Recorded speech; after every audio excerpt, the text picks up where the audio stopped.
Happy fall, y'all. Hey guys, fall season is here. September the 22nd was officially the first day of fall. So welcome, welcome, welcome fall.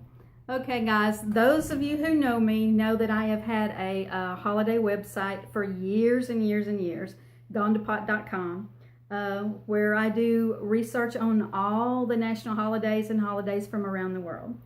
Okay, on my YouTube channel, I haven't been active very much in a while, but I'm going to hop back on and start doing some fun holiday crafts. All of the people who follow my blogs and stuff like that also know that I have been into woodwork and crafts and ornaments and painting for many years as well. So I'm going to be sticking a few little videos in there to help celebrate the holidays, okay?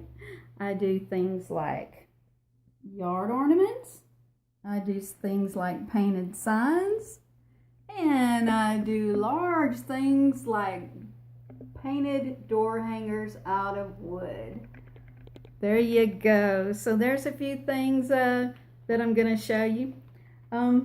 Since October is moving in on us, we're going to be doing some fun fall stuff as well. So get out that orange paint because we're going to be doing some pumpkins. Okay, guys, talk with you later. Bye.